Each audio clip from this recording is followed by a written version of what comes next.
there are stories that was told that they were not linear. There's not a linear history, not only in Brazil, but also in different countries.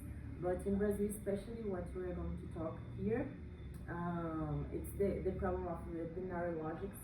For example, what is wrong and what is right, what is good and what is bad. The patriarchal models of knowledge here is a problem too, because it finds what we are going to see in the curriculum, in the material we are going to use in school, at school too. And the students, teachers, and communities mobilize the storytelling we are going to talk about, that is the acts of resistance. So we are going to use ethnography here to listen to these people that they are not listening, and we are going to see how can we help this education.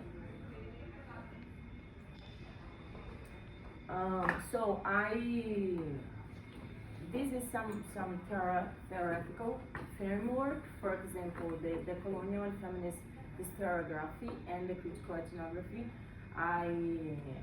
We are going to use Cornell, Erickson, and Mattos. She's here. She's going to talk more about it, because this decolonial and historiography, it's important to see how this kind of histories are present or not. What are going to be achieved in our schools, and what we are going to see as a narrative in the schools too. And the critical ethnography is going to see, go deeper in the histories, actually, not only describe what we are going to see, but see what is the purpose of the storytelling.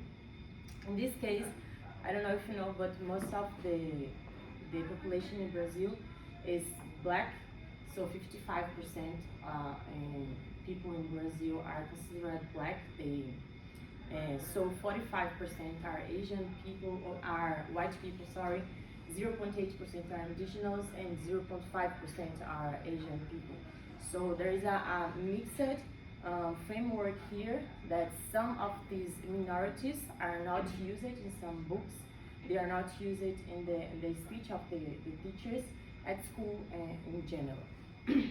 So the history is a contested terrain. The ethnography as method and epistemological stance. In this case, we are going to talk more about it. The official critical erasure or pathologize subaltern voices. In this case, some things are just erased from the curriculum because it's not a good story to be told. And the truth as a layered, power-mediated narrative retold from the margins too, that we are going to give some examples later. Here I'm going just to pass through this information about the methodological design. For example, there is a research being done in Bahia and in Maranhão. Maranhão is for Professor César, isn't it, Carmen? Mm-hmm. Yes. And Bahia with Professor Carmen.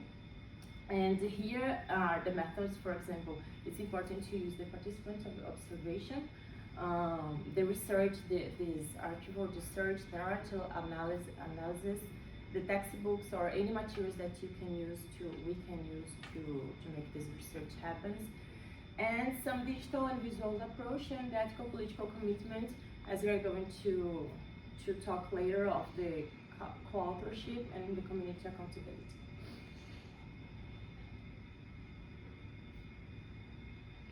Okay, I've been on the field of ethnography for more than 30 years. I was supervised by Frederick Erickson, and I also been a student and colleague of Paulo Freire. So I've been a long time road writing about people and try to give them voice to be heard by the majority, because actually it's not the majority, the minority, that us, the professors and the researchers. So I'm doing that with marginalized groups, communities, especially from the favelas in Brazil. We have 1,700 favelas only in Rio de Janeiro.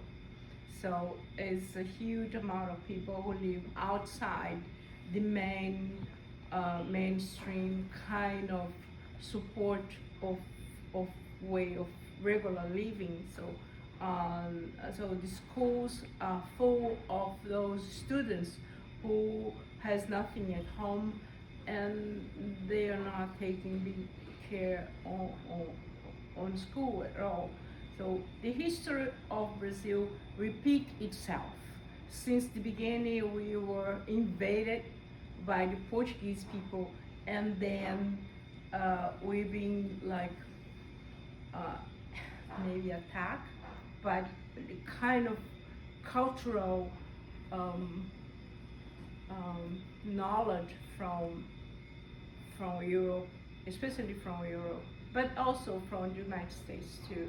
Of course, our curriculum is based on the United States curriculum since the beginning. And so my role as a professor of all these young people, I've been raised teaching for more than 500 students, and now hundreds of them are on post-graduation level. My role is to tell them there is another stories to be heard. There is stories that's not being upcoming when we talk about artificial intelligence, for instance. So we create a platform called Knows, which is a platform who is available for everybody to introduce themselves and to tell stories and share stories online, because we do it face to face on field work for a long time. But students, especially young adolescents and young adults, are a little scary about talking to professors and researchers. So what we do is we're going to open the space in their kind of environment, and online and digital and like a game play, and so that they'll be free to talk to each other and to talk to us. And that's the main idea of it's the stage that we are right now on our course, and we especially focus on the exploration of youngsters and children by the tourism, sexual tourism in Brazil, especially Maranhão and Salvador, because they are places that beautiful sighting, like dunes for beach and marvelous beach, and they use that as an attraction for giving service from children.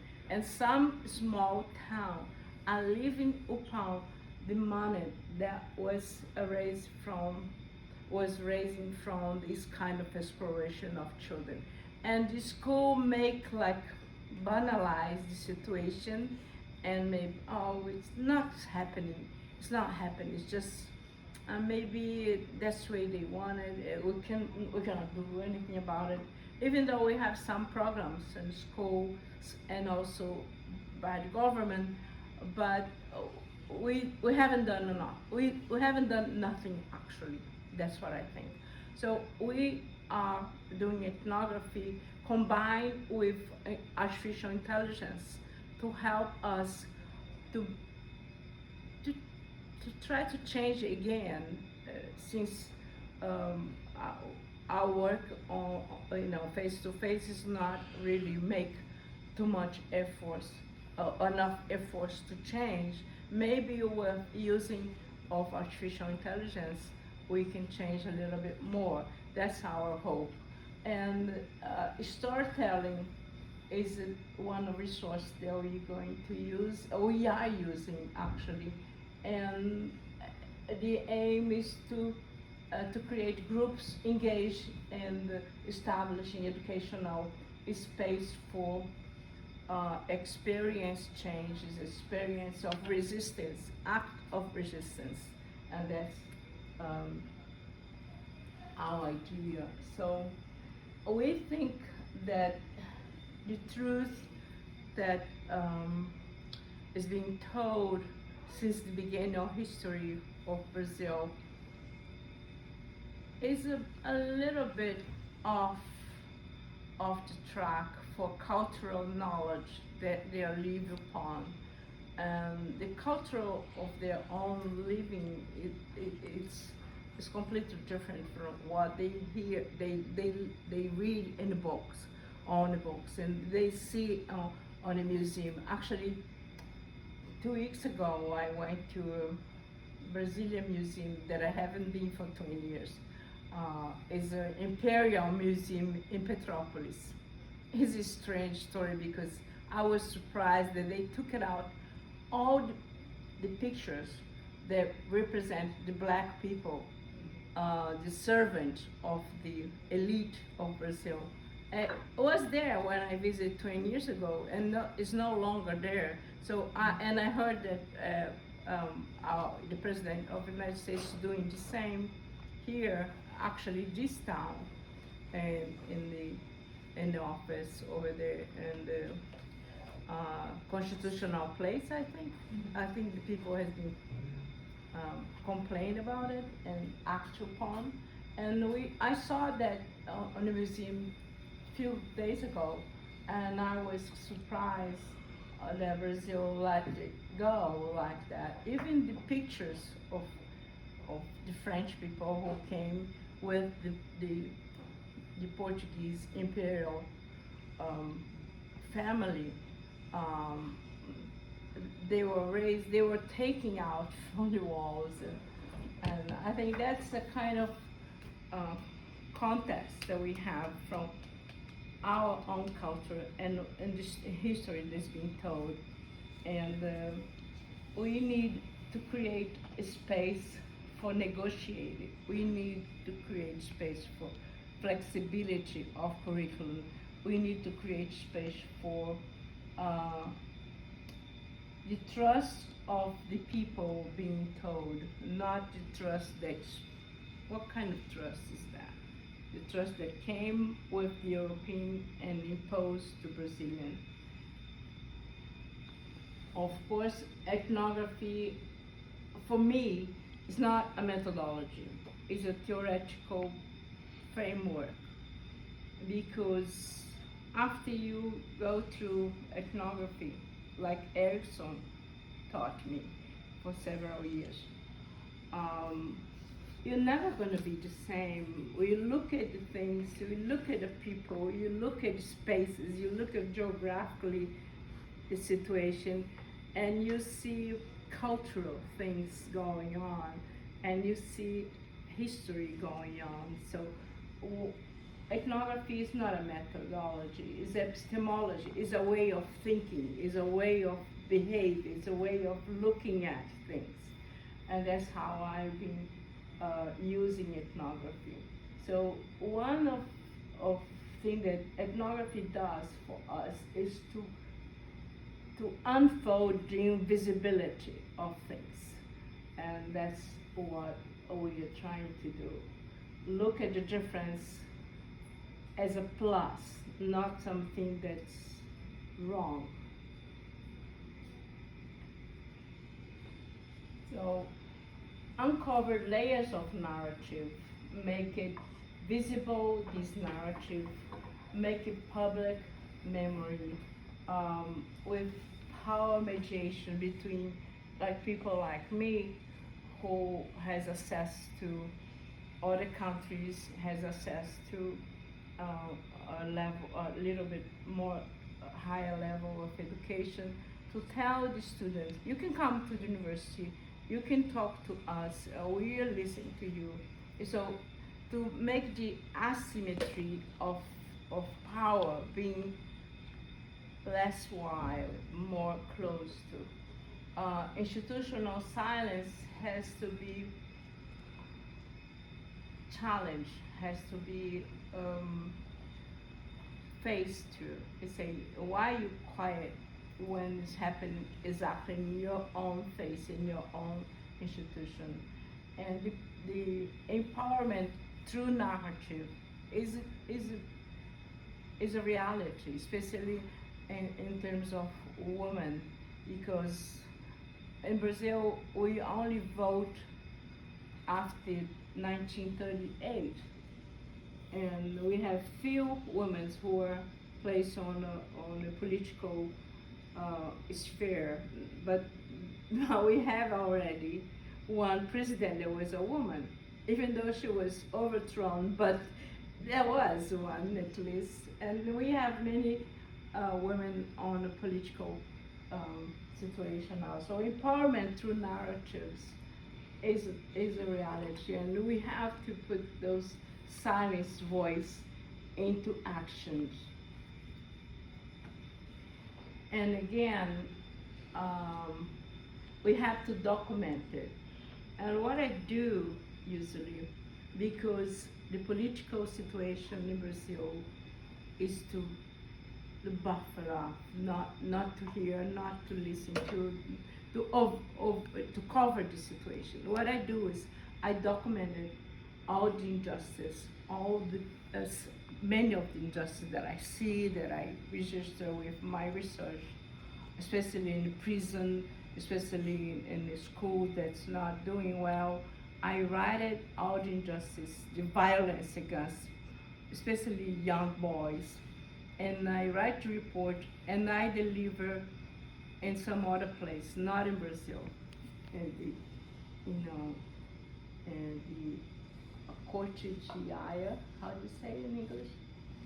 Haia Court, yeah, in that's how I do. I pack it and I deposit there without any names, and suddenly things must change. But if you complain, the Brazilian minister is not going to do well because they are complacent with the situation.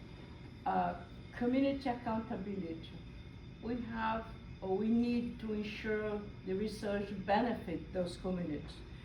The research cannot be just writing papers and put on the shelf.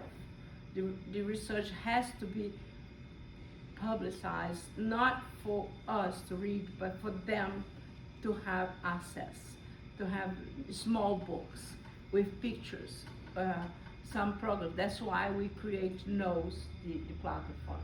Visual methods, because it creates more shareable knowledge through pictures. That's what the computer tells us.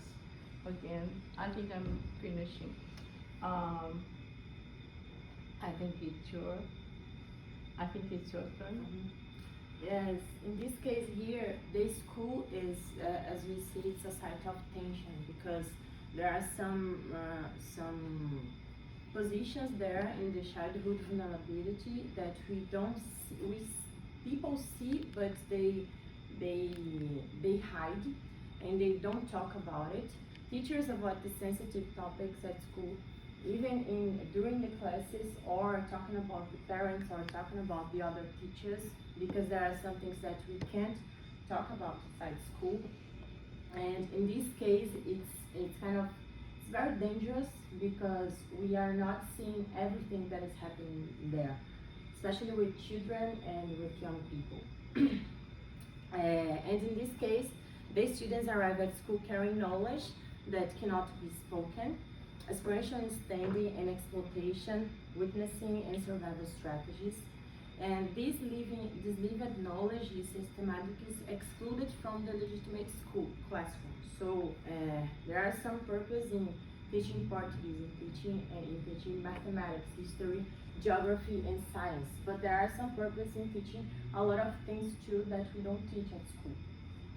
In this case, the erasure speaks because in this case the history is not actually what happened, but what we want to tell for the people and what we can tell for the people. What remains unsaid in classroom is pedagogically significant as what you taught, and the avoidance of exploitation as a topic, for example, as Carmen said, communicates this powerful message. For example, if I don't talk about it, it's because I know that it's happening, but I don't want to do anything about it.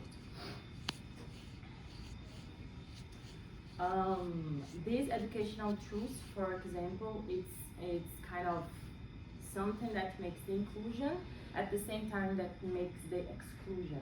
I'm going to talk about later. I'm going to talk about this language exclusion, for example, that happens a lot. But there are different fields at school that we need to talk about too. So these linear narratives, as I said, it's the official histories that is present simplified, the theological accounts that obscure ongoing violence and exploitation. So it's something that happened, but we cannot tell to our students. For example, I also teach history in a public school, and the material that we use, we need to change a lot, because there are a lot of things that it's not being told in the books. They don't learn about what happened in the colonization, actually happened in colonization. So we need to know how to do it with children and they young too. The strategic erosion, so in this case here, it's something that was planned. It's not something that just happened. It was planned by the levels of the society, what we can do. This experience of marginalized communities are rendered, are invisible or framed as exception rather than structural patterns. So in this case, we see the marginalized communities, for example, not as a normal situation. We see as a pathological issue, for example, or it's something that we need to avoid, or something that we need to exclude. And the knowledge hierarchies, the institutional knowledge is valorized over experiential knowledge, particularly from racialized and impoverished populations. In this case, there are some people in Brazil, as I said to you, 55% of these people are black, but there are a lot of people who don't feel like black people. They don't know that they are black, for example, not only because of the color, but the cultural issues, and there are some things, the racial issues too, that we need to face there in Brazil. And since they are children, they don't recognize themselves as black people. So this is a huge problem too. I'm going to talk about more limits of prevention policies, because there are some things that is happening now, for example, in our city, but they are not enough. You know, some policies are happening, but they're not enough because of there is a huge problem there that we don't face it. For example, the campaign-based prevention, the periodic campaigns create momentary attention, sparks, but lack sustained institutional commitment or resource allocation. It's very common to see some movement in a short period of time, but people forgotten later. So it's very important to know how to make this kind of movements larger. The sensitization focus training emphasizes changes, attitudes, rather than addressing material conditions, power relations, or economic desperation. And the weak curricular integration, that prevention content remains supplementary rather than integrated to the core curriculum. So, for example, as I said to you, Portuguese is important, the subject, mathematics, history, geography, and science, and the rest of the subjects, the rest of the topics are extra. They are not integrated in the curriculum. And here we need to rethink this kind of truths that we are talking here, because education has to be seen as a political field. The recognizing that curriculum is never neutral, because there are some things that we can use in the curriculum, some things that we cannot use. So when we don't talk about it, I believe that's something very powerful than when we talk, because I choose not talking about it. And the ethnography as resistance, deploying ethnography methods to document present history and amplify the marginalized voice within academic discourse. trying to put this in the academic field is very important because we have this time, for example, to discuss about this kind of problems. It's not only a problem of the school, of the government, it's our problem too. And towards counter-pedagogies, building educational practices grounded in the lived realities and critical insights of community experience of exploitation. In this case here, it's very important to study about the issue, study about the problem, and bring the problem into the school, not only for the academic field, for example, but to discuss it into the teachers, the parents, and all the school. Okay, hello again, everybody. Right now, actually, I'm bringing to you a practical example how we can listen to these new narratives. But starting from the beginning, I'm a physical education teacher in a public school in a vulnerable area there in my city, Feira de Santana, as you heard. And I had a thought. Right here, basketball is too common, but in Brazil, it's not. As you may know, we are known as a soccer country. So I play basketball, and I see the opportunities to bring this sport to these vulnerable areas. So I decided to use this school court to teach basketball classes to these young kids. As I said before, this is a vulnerable area, so they have to deal with many things. But the dangerous thing is the drug dealers, and so I thought in something that could take them out of the streets, at least for a period. So we started this project 4 years ago with volunteer classes, basketball classes. They don't need anything. They just need to go there and learn about this amazing sport. And there, we don't teach only the basketball. We talk about their lives. We talk about how they're going to school, how are their families, and everything. There, it's a space, a safe space to them to talk about how are they, how is everything, what are their fears and goals and everything. This is too good. Actually, this is the best thing that I'm doing. Since I started this project, everything changed. They create relationship with new people, new friends. They have everything. They have a safe space to do that.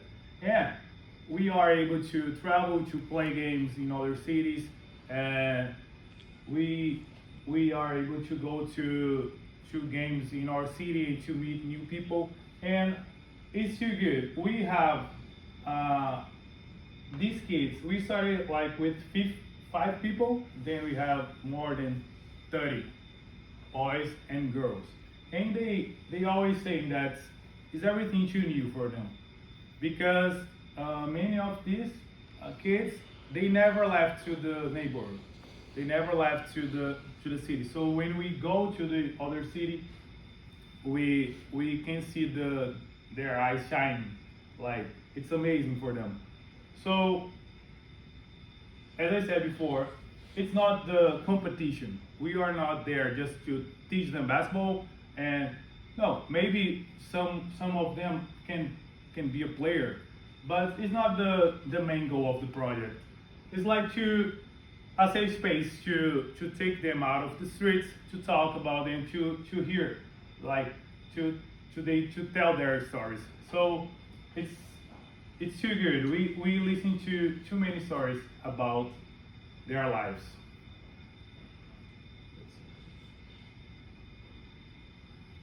And as Mattos said, the school is not only the place that we need to learn the mandatory subjects. Like we can build a lot of different relationships. For example, this is something that he is doing with the support of the Laura school. is okay. Absolutely. the support of the school, but it's something that it doesn't fit in the curriculum. So he needs to go there on Saturday to do this kind of project because there is no space in the curriculum to do this. And I'm going to talk about my project here. It's a voluntary project too, and there is as I said, there is a difference there in Brazil between the schools. There are some private schools and public schools, and the difference of quality in education, it's huge.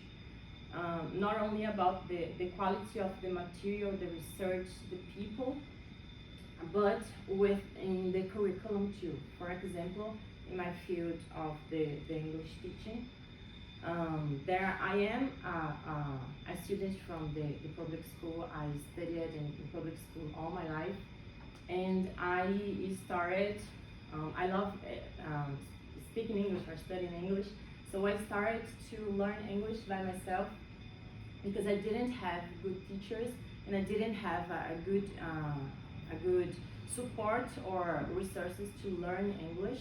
And I believe that when you know that this language as lingua franca, as we call in Brazil, that unites different types of people, different cultures, we open our opportunities, and I'm here today. So this is an experience that I want to bring to my students, to tell them that if I could do this, they can do this too. So in this case, I'm learning a lot of things here in this event. For example, that I didn't learn, I haven't learned until now in Brazil. There are some things that I can read in English that I cannot read in Portuguese. For example, some research in my academic field. And I believe that bring this to them is important for me because I had the opportunity to learn the language. So the difference there is that in private schools, students start learning English as a foreign language since they are 2 years old, and in public schools, they only start learning English like a 6th grade, so they are 11 or 12 years old, and later they are going to take the same exams. They are going to go to the market to get a job at the same places, but they didn't have the same opportunities. And what I do here is teaching English to students from the 1st grade to the 5th grade, like they don't have this opportunity. But I do this only in my school. This is a project that I'm building my master's degree. We had to produce an educational product as a mandatory part of the master's degree. And I'm producing a guide for teachers, which is another problem in Brazil. There are some teachers that they didn't graduate in the English language, for example, but they teach Portuguese and they know just a little about English, so they can teach English in public schools. In private schools, it doesn't happen. So it's something that sometimes the teachers don't know how to teach. They know the language, but they don't know how to teach. So I'm creating a guide to help 6th grade teachers, as the students from 1st grade to 5th grade didn't have the opportunity to learn English. And in this case here, in the project at school, it's very exciting for me too, because it is something that they like to learn. It is something that is not in the curriculum. As I said, that we don't have time to put it in the curriculum. But I have the support of the school to give classes for them. And they enjoy a lot because we learn a lot of different things. It's different for them. And we can build this kind of skill. This is not only the subject. This is a skill that they are building from the young learners, and they can face later with the English as subject from the 6th grade better than they do it today. So in this case, the language, as I said, is in access, has historical and political privilege, because only the elites in Brazil have money, for example, to pay an English course is very expensive. They also have a lot of classes during the week of English classes. In my school, the private school that I teach, for example, we have 5 classes during the week, and in public schools they don't have any. So in this case, we can see the language, this language justice as a political privilege, because it's something that some people have and some people don't have. Public school students excluded for the global narratives, because in this case, there are some things that it's out of the border, geographical border, that they cannot access, and I believe that the knowing the English language can put you in a different level, because you can be with another cultures, you can talk to different people, you can know different realities too. And the English has a space of self-narration and counter histories, because in this case, the English is not seen, as I said, only with a subject. The contesting education through the linguistic justice, because in this case here, what is a fact in Brazil is that private school can have the English because they have the opportunity to learn English, but public schools cannot. Well, that's why with all the diversities and inequalities and disadvantaged groups in Brazil, we have this major concept of writing scientific articles, of course, books and so forth. My group itself has almost 100 publications about inequality, more than 500 on ethnography and schools, and are focused on exclusion more than inclusion. But now with artificial intelligence, this all, it seems to me they get lost. There's no reason for access, so we have to create a new instrument. So we create NOS, it's written in Portuguese, Institute of Artificial Intelligence, Humanistic Institute of Artificial Intelligence, who deals with it. We're trying to advance a little, not to abandon the idea that artificial intelligence is not good for us, it's not good for school. No, we have to deal with humanistic sense, because there's only 2 institutes in the world who deals with humanistic artificial intelligence. One in Oslo,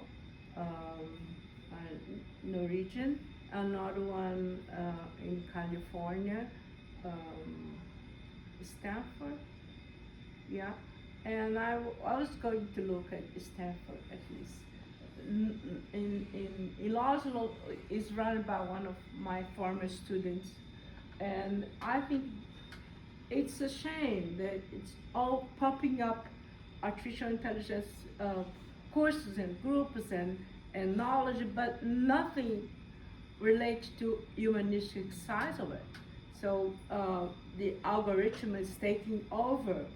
Before was man's instruction to machines, and then machines instructions machine. Now the machine decide that we don't need the man anymore, and so we have to do something about it.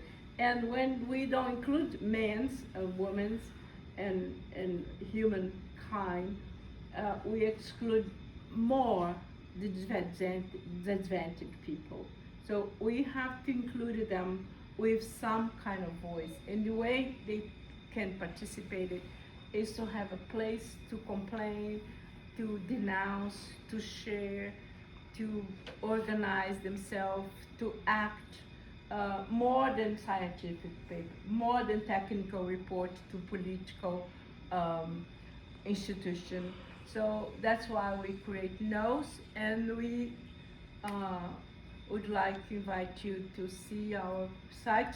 It's brand new. We start to finish now with a colleague called Ricardo Marciano, who is from University in Rio de Janeiro. He just finished building that site, and I hope we all can share those ideas and tell the history in a different way. So that's our talk for today, and thank you very much for being here. Do you have any questions or something to comment? This is our group.